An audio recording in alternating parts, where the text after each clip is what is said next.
Hey, c'est votre Go, j'espère que vous allez bien, moi ça va très bien. Aujourd'hui on se retrouve pour bavarder, pour discuter ensemble autour d'un bon petit thé chaud. Prenez quelque chose avec vous, il fait très froid en ce moment, je sais pas chez vous mais en tout cas ici il fait très froid. En tout cas prenez quelque chose, on va discuter et on se retrouve tout de suite après l'intro. Comme vous l'avez vu dans le titre, aujourd'hui on va parler de... En fait, c'est un concept que j'ai envie de faire sur ma chaîne, une fois par mois, venir échanger, avoir votre point de vue sur les sujets que j'ai vus passer sur la toile, sur internet et avoir votre avis. Aujourd'hui, on va parler de mariage parce que de mariage et de couple, plus principalement parce que j'ai vu beaucoup de choses passer sur internet et je voulais discuter avec vous pour avoir votre avis. Donc, n'hésitez pas à me dire dans les commentaires ce que vous en pensez. Moi, quand il s'agit des couples et du mariage, je suis très radicale. Hein, donc vraiment, peut-être vous allez découvrir une facette de moi aujourd'hui, mais ne soyez pas surpris. Mais je vais vraiment être sans langue de bois. Donc voilà. On va commencer avec le premier sujet. Je lis sur mon téléphone et on discute ensemble. On commence avec la question qui fâche. Est-ce que vous préférez faire un big mariage avec de budget genre 40-50K d'euros avec plein d'invités, ou faire un super beau voyage, une lune de miel, du tonnerre qui tue?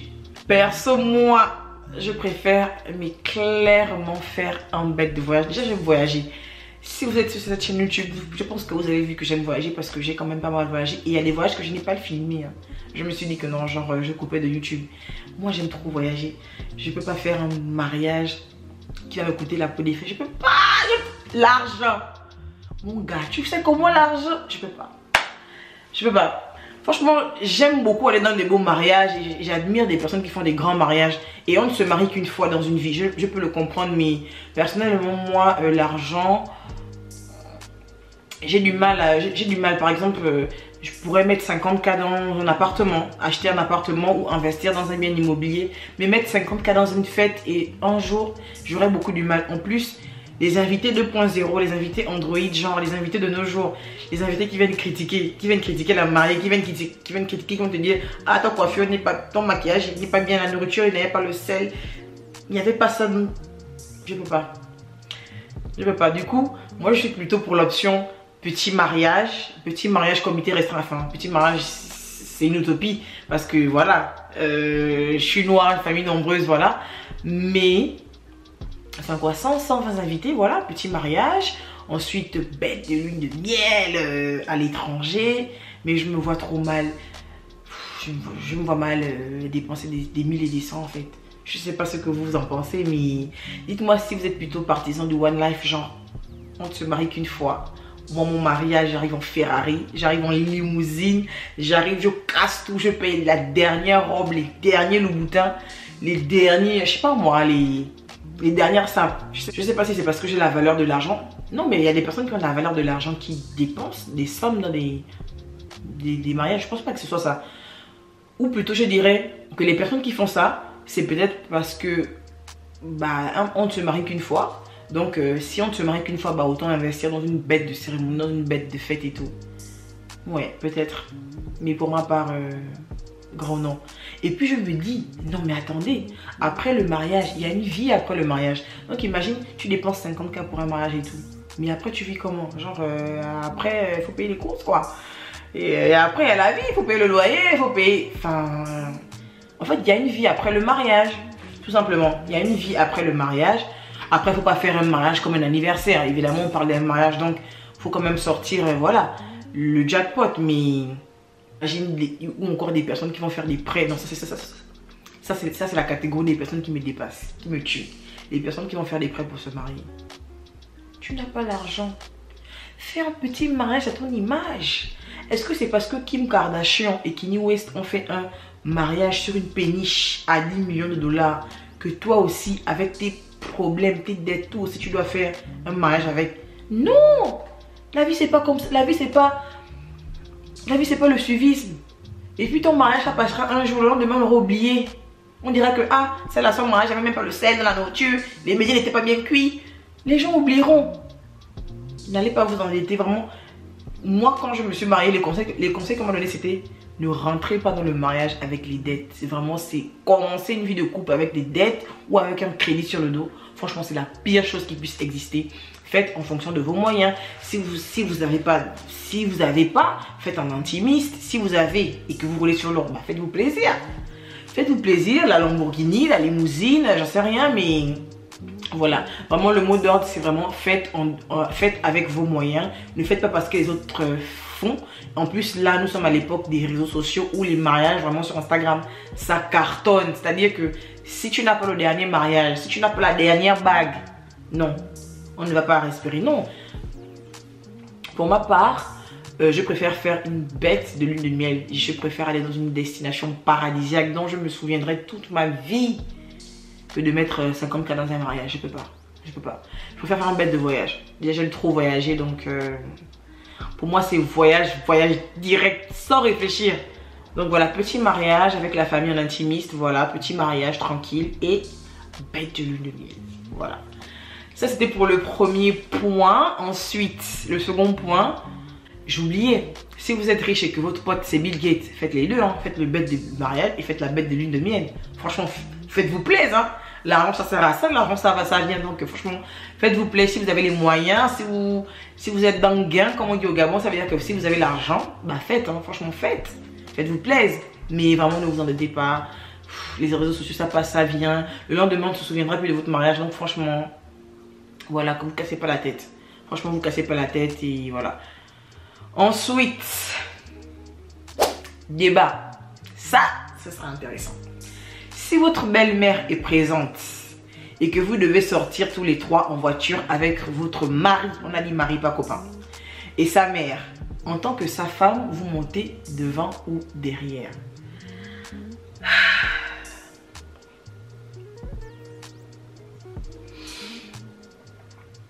Je monte devant ou derrière si je dois prendre la voiture avec ma belle-mère. Bon, déjà, je vais renverser la question. Si je dois prendre la voiture avec ma mère, je monte devant ou derrière?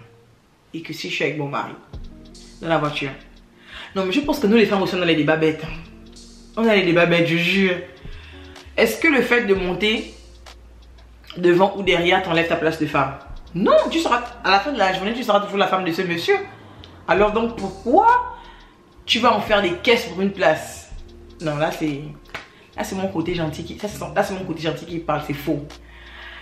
Mon vrai, ce que je pense vraiment, c'est que, non, moi je pense que la femme doit monter devant à côté de son mari parce que, bah, de toute façon les mamans, elles doivent monter derrière, voilà, parce que elles doivent avoir plus de place pour leurs jambes, etc.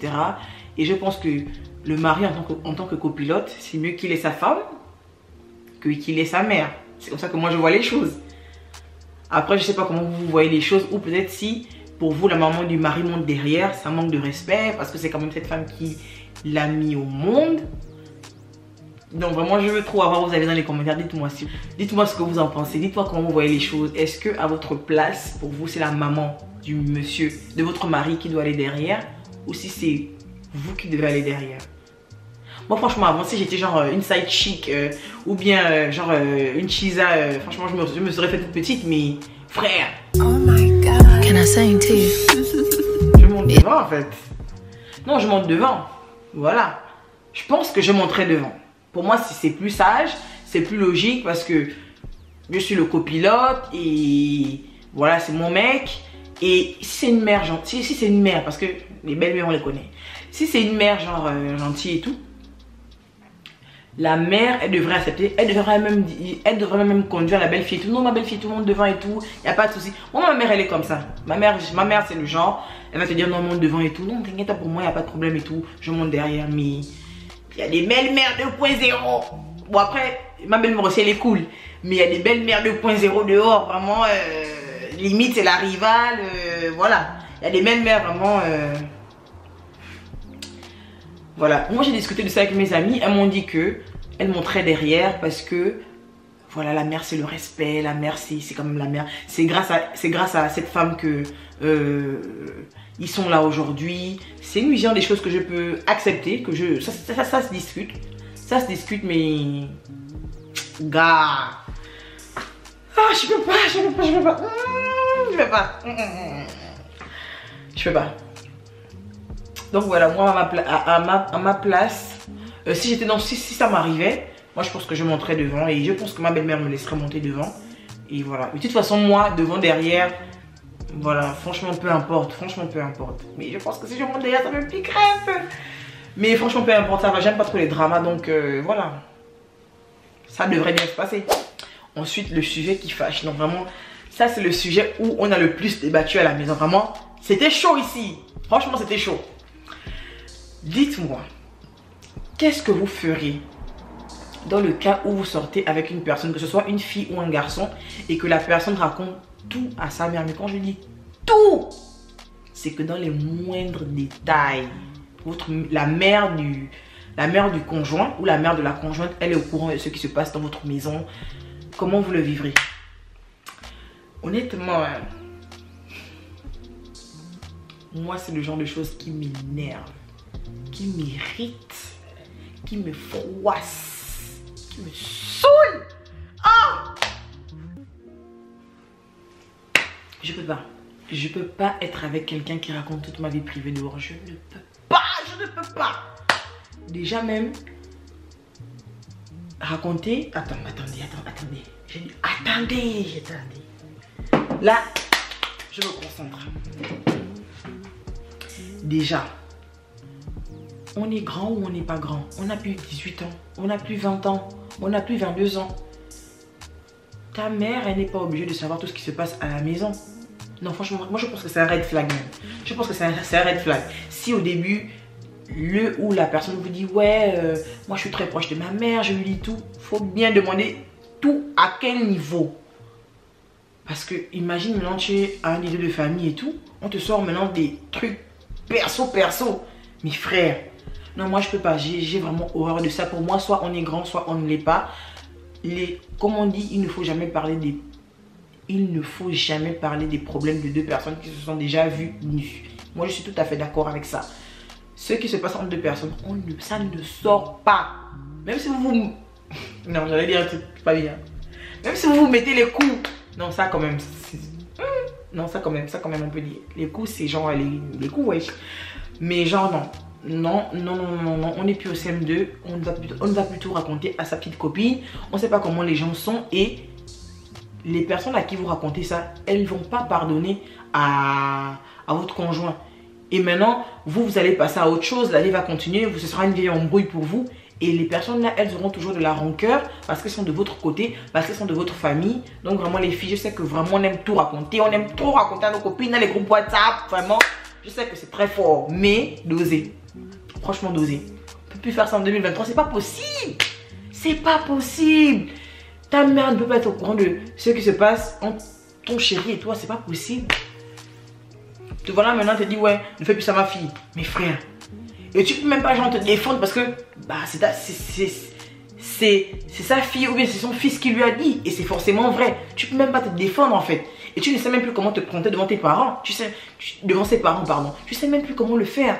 Donc franchement, vraiment, ce genre de comportement là, il fallait les laisser en 2022. Là, c'est 2023. Au moment où je filme, c'est 2023. Donc vraiment, avançons. Voilà, avançons. Laissez le comportement des side chic en 2022. Là, nous sommes en 2023. Arrêtons. Donc voilà, j'espère que ce petit concept vous a plu. Je pense que j'en ferai genre un par mois. C'est un type de vidéo qui vous plaît. S'il vous plaît, dites-moi dans les commentaires. Dites-moi, faites-moi des retours. Que ce soit positif ou négatif, s'il y a des choses à améliorer. Si vous voulez me poser des questions, si vous voulez que je parle de certains sujets, n'hésitez pas. Il n'y a pas de problème, je suis là, je suis votre go. Je vous dis à la prochaine pour une nouvelle vidéo. Tchuss. Salut. Para. Pero, para.